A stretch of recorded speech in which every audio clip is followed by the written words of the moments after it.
Hoje no Serra Esporte Clube vou conversar com Klemer, ex-goleiro do Internacional, também foi técnico e atualmente é técnico do Inter, mas da categoria de base.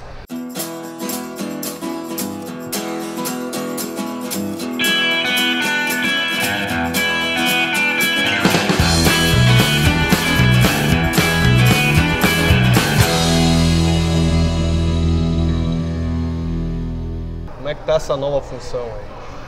É um primeiro prazer estar falando com vocês aqui. É claro que hoje eu já me sinto treinador, né? Na realidade.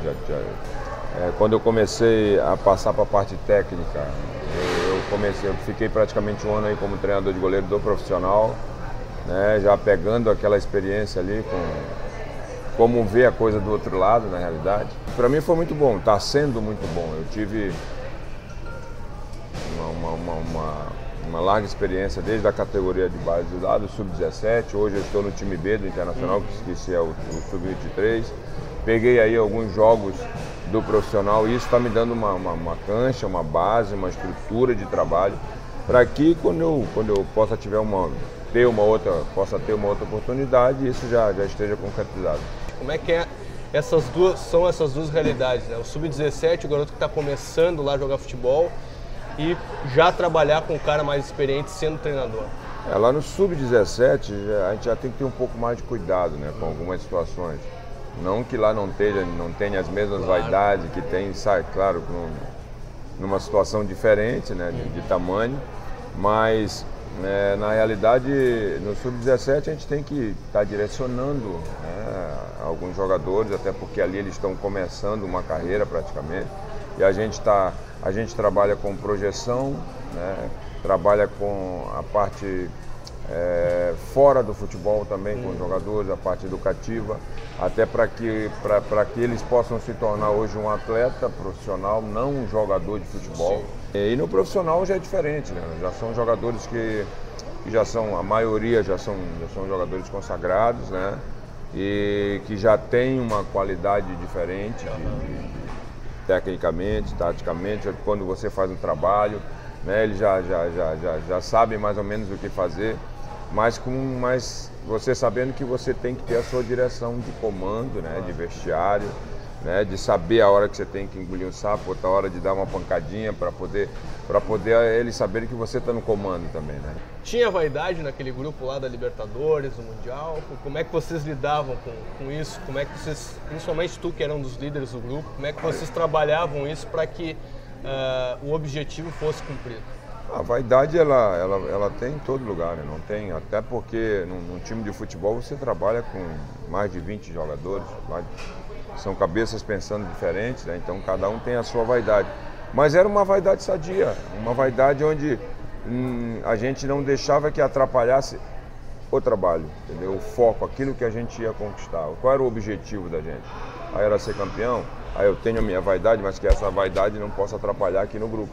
Quando a gente via que alguém estava saindo da linha, a gente já chamava de, se continuar dessa forma, já não tá agradando todo mundo, porque a gente está buscando um título, a gente está brigando por ele. Aí de repente tu não está te cuidando, tu está indo para a noite, tu está fazendo isso, aí enquanto tu faz isso, não atrapalhar aqui dentro, tá legal, pode fazer o que tu quiser. Mas a partir do momento que tu está fazendo isso e aqui dentro tu não está correspondendo, tu vai sobrecarregar quem está trabalhando forte aqui. Então esse tipo de situação a gente tinha muito cuidado em perceber na hora e não expor isso, mas chamar de repente do ladinho, no canto, para a gente poder, sem briga, sem nada. Foi por isso que as coisas foram dando certo. Final do Mundial, Inter e Barcelona. Vocês imaginavam naquele dia lá que vocês pudessem ganhar do Barcelona? A gente sempre imagina, né? É claro, a gente sabe que a gente ia enfrentar uma grande pedreira, né? Davi contra Golias, na nomenclatura que o pessoal fala isso, né? Imaginava isso. Mas eu acho que o mais importante de tudo isso que aconteceu foi a gente não temer o Barcelona. A gente não ter medo de na hora de... Respeitavam, mas não temiam ainda. E aí, Klemer, teve o título, né? O jogo, enfim, e a comemoração pós-jogo. Tem alguma história aí que dá A gente não sabia nem o que a gente fazia. Eu não sabia o que eu fazia, cara. Se eu corria, se eu pulava, se eu tirava a camisa. Teve uma hora que eu peguei a bandeira do Brasil, me amarrei no meu... eu queria fazer alguma coisa, né, na realidade. Então foram situações assim, aí depois a gente saímos, fomos festejar e pegamos o Gabiru, que ninguém esperava que teria feito o gol da vitória, pegamos um champanhe, eu me lembro que eu abri uma garrafa de champanhe grande, e aí derramei da garrafa de champanhe, aí não sei quem foi que bateu no meu, cara, tu sabe quanto é essa garrafa de champanhe? Só que tinha muito champanhe caríssimo, muito. E aí eu quero saber quanto é que é agora, meu amigo, agora é um abraço, aí começamos a champanhe jogar para todo lado. Então, foi assim, Eu sei que teve uma história com o índio lá, até pela situação da língua, né? Você estava em outro país, né? O Japão, enfim, uma língua totalmente diferente, costume também. Nessas idas lá do Japão, lá, como é que foi? Cara, o índio foi o seguinte, eu andei muito com o índio lá, né? Eu fui entrar na lojinha e ainda nós não sabíamos falado, os caras ficaram entendessem, eu não sabia falar, o índio também não. E aí ele começava a fazer gesto por causa do que relógio, aí ele queria um relógio diferente, aí vinha, e era um casal, né, cara? E aí a mulher não entendia o que ele falava, não entendia, fazia gesto. Ele aqui, ó, assim é relógio, aqui fazia assim. Aí ela vinha, trazia um relógio, outro. Mas não tinha como ele saber dizer o relógio que ele queria. Nem eu sabia. Como é que eu vou falar, cara?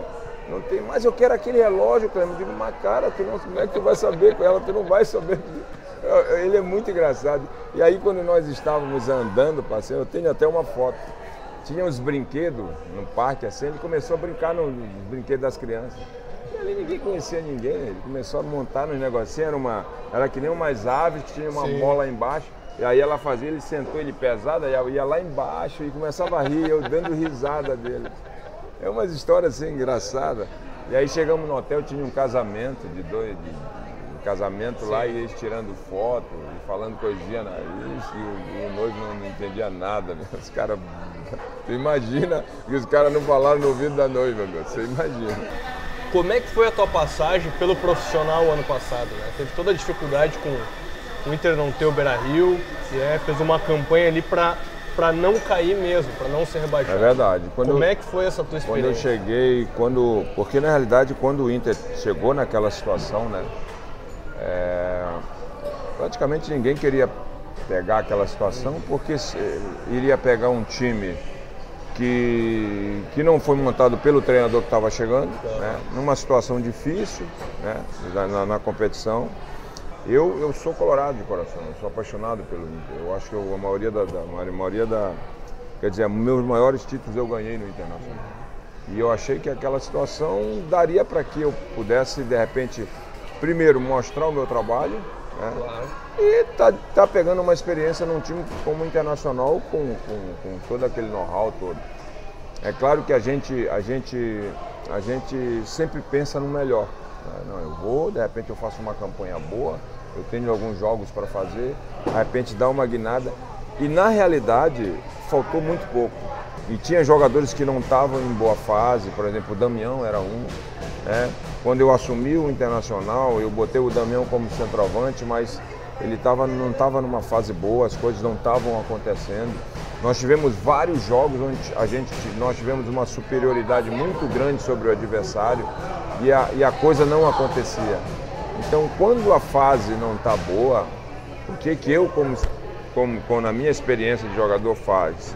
Sempre nós vimos os treinadores, vamos fechar a casinha e vamos buscar as nossas vitórias que tem condição da gente, né? E o objetivo maior, quando eu cheguei, era esse, de não deixar o time cair para a segunda divisão.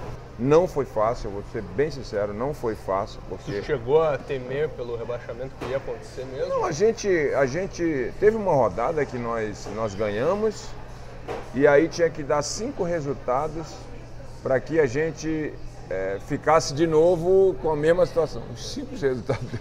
Para te ver como é que a fase estava, meu. Foi impressionante. O Curitiba tinha que ganhar não sei de quem lá, não sei aonde. O Criciúma tinha... Quer dizer, ganharam todo mundo e a gente ficou na mesma situação, entendeu? Então estava sempre naquela pressão. E eu trazendo jogadores da base para tentar revelar, e eu queria sair daquela situação de rebaixamento até para poder já botar alguns jogadores para mostrar para o torcedor, os jogadores que tinham, e eu não tive essa condição. Até para não botar a responsabilidade em cima dos garotos, entendeu? Então foi mais ou menos isso assim, mas para mim foi ótimo. Eu agradeço muito a oportunidade que o clube me deu de trabalhar ali no profissional, de poder mostrar o meu trabalho no dia a dia, entendeu? Então, para mim, foi uma experiência muito boa. O Clemer, você é um cara que vive, né, praticamente toda a tua vida no futebol, e nos últimos dias a gente está, infelizmente, falando muito sobre o preconceito, né, injúrias racistas, né, preconceito e tal. O preconceito racial, ele existe realmente no Brasil? Você viu isso no tempo que você viajava? Não, existe, claro, sempre existiu. Eu sou contra o racismo. Eu, independente de cor, eu acho que o mais importante ele não está fora, ele está dentro da pessoa, né? Eu acredito que não é uma menina má, de repente ali numa situação da empolgação, da torcida, da emoção, vai e solta uma palavra daquela, mas pela situação que vem acontecendo em todos os países, em todos os lugares, a gente tem que dar um corte nisso. Se não acontecer esse corte, se não punir um, punir outro, a coisa vai ficar do tempo. E não é só no Brasil isso, na realidade, é no mundo todo. Você vê na Espanha, na Itália, na Inglaterra. Então eu sou totalmente contra o racismo, sou totalmente contra. Eu acho que nós temos que tomar uma medida drástica, assim como eu também falo das torcidas organizadas, né? As pessoas falam muito das torcidas que não vão para o estádio, mas não são todos, são alguns, e tem como identificar essas pessoas, entendeu? Então, enquanto não tomarem uma medida drástica em relação a isso, vai continuar a mesma coisa. Para a gente fechar, Clemer, só elenca para nós os caras que você já ajudou, né, a formar. O Otávio foi vendido. Eu vou até dar uma ligada para ver se ele, pelo menos 5% ele... O Valdívia passou por mim, o Valdívia, o Thales, os dois zagueiros, o Thales e Alan que estão lá.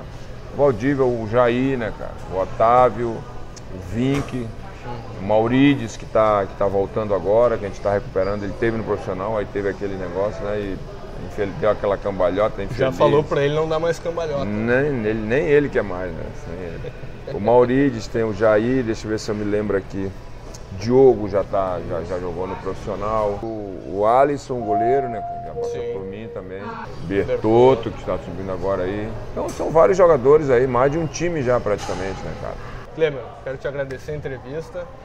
Este Clemer agora é técnico do Inter, mas foi goleiro do Inter. Para muitos, para mim também, o maior goleiro da história do Inter, aí questão de cada um, né? Mas o cara conquistou os maiores títulos do clube, Mundial, Libertadores, e agora é técnico da equipe B, o Inter B, o Sub-23. Esse foi o CR Sport Clube. Se você gostou desse vídeo, compartilha com a galera, curte o canal, acessa o canal, inscreva-se no canal.